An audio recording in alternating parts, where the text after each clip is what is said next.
August 11న NEET PG పరీక్ష.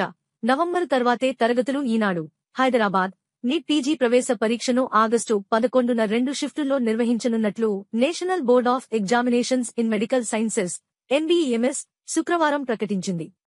గత నెల 23న ఈ పరీక్షను నిర్వహించాల్సి ఉండగా నీట్ యూజీ పేపర్ లీక్ నేపథ్యంలో ఒక్కరోజు ముందు వాయిదా వేసిన సంగతి తెలిసిందే.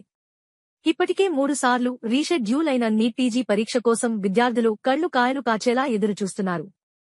దేశవ్యాప్తంగా ఉన్న వైద్య కళాశాలల్లో 2024 నుంచి 25 వరకు విద్యా సంవత్సరానికి ND/MS మెడికల్ పీజీ డిప్లొమా కోర్సుల్లో సీట్ల ఎంపిక కోసం ఆగస్టు 11న నీట్ పీజీ నిర్వహించనున్న నేపథ్యంలో ఈ ఏడాది పీజీ మెడికల్ కోర్సుల తరగతుల ప్రారంభంలో తీవ్ర జాప్యం చోటు చేసుకోనుంది.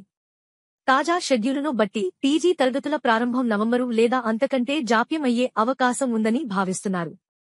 సాధారణంగా పీజీ విద్యా సంవత్సరం ఏప్రిల్ నుంచి ప్రారంభం కావాల్సి ఉంది.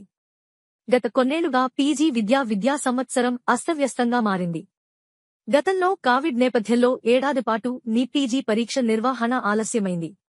ఆ తర్వాత కూడా ప్రవేశ పరీక్షను సకాలంలో నిర్వహించకపోగా తరగతుల ప్రారంభం నవంబరు, డిసెంబరుకు చేరింది. కనీసం ఈ ఏడాది నుంచి అయినా నీట్ పీజీలో సాధారణ పరిస్థితి నెలకొంటుందని అంతా భావించగా ఈసారి పరీక్ష నిర్వహణే గందరగోళంలో పడి తరగతుల ప్రారంభం యథావిధిగా నవంబరు తర్వాతకు మారనుంది.